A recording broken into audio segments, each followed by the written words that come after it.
की इच्छाएं अनंत होती हैं और संतों ने इस गूढ़ रहस्य को समझ लिया है कि जब बच्चे की इच्छाएं अनंत हैं तो अनंत की प्यास अनंत अर्थात परमात्मा ही बुझा सकता है।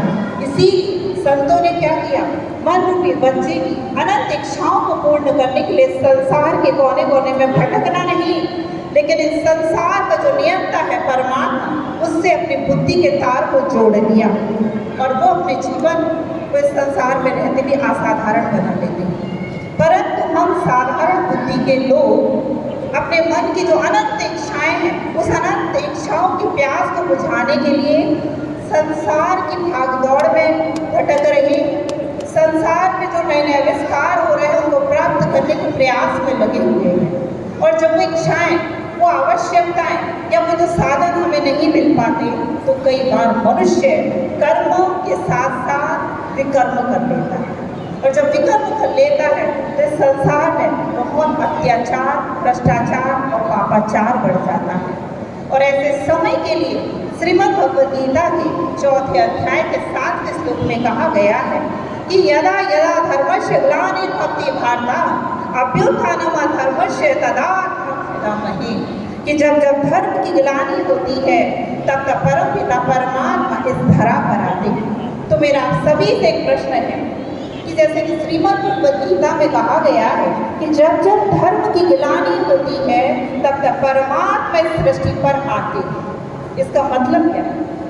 आते हैं अर्थात यहाँ नहीं रहते, इस संसार में नहीं रहते, क्योंकि जैसे कि आज आप इस हॉल में आए हुए हैं या इधर ही रहते हैं, इस हॉल में आए हुए हैं, मतलब आपके रहने का स्थान कहीं और है। तो भगवान ने भी कहा कि जब जब धर्म की ग्लानि होती है तब तब मैं इस संसार में आता हूँ अर्थात कहाँ से आते हैं?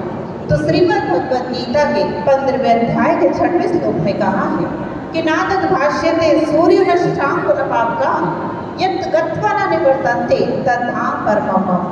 भगवान सूर्य चांद सितारों की दुनिया से भी परे हैं और उस धाम से उस धरा पर आते हैं।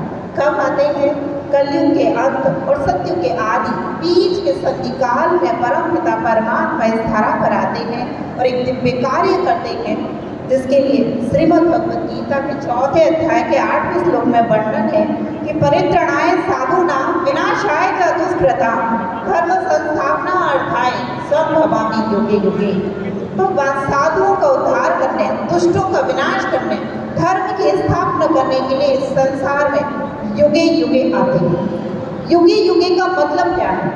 क्या युगे युगे का मतलब ये है कि सतयुग में भी आते हैं, त्रेता में भी आते हैं, द्वापर में भी आते हैं, कलयुग में भी आते हैं? समय कम है लेकिन थोड़ा सा मैं आपसे समय दूंगी जरूर कि जो कहा युगे युगे आते हैं, तो युगे युगे का मतलब जो हम कहते हैं सतयुग में भी आता है, भगवान त्रेता में भी, द्वापर में भी और कलयुग में, तो विचार करने योग्य विषय है। अगर भगवान हर युग में आता है तो मुझे नहीं लगता कि कलयुग आना चाहिए, क्योंकि अगर हम थोड़ी सी ही गलती करते हैं और भगवान धरा पर आकर उसे ठीक कर देंगे तो कलयुग कभी नहीं आएगा। लेकिन जो कहा युगे युगे आते हैं, तो इसको एक उदाहरण से मैं आपको क्लियर करना चाहूँगी कि जैसे कि मैं आपसे कहती हूँ कि मैंने पिछले साल बहुत आम खाए, इसका मतलब क्या है? जनवरी से लेकर दिसंबर तक खाए नहीं, जब आम का सीजन आया था ना तब खाए थे। तो भगवान ने कहा है कि युगे युगे आता हूँ, लेकिन श्रीमद् भगवद गीता के 4 अध्याय के 7वें श्लोक में एकदम क्लियर किया है कि जब जब धर्म ग्लानि का समय आता है, युग आता है, काल आता है, उस युगे युगे परमात्मा इस धरा पर आता है। भगवान ने ये नहीं कहा मैं सतयुग में भी आऊँगा, त्रेता में भी, द्वापर में भी और कलयुग में भी, लेकिन जब जब धर्म ग्लानि का समय आएगा, युग आएगा, तब तब परमात्मा इस धरा पर आता है।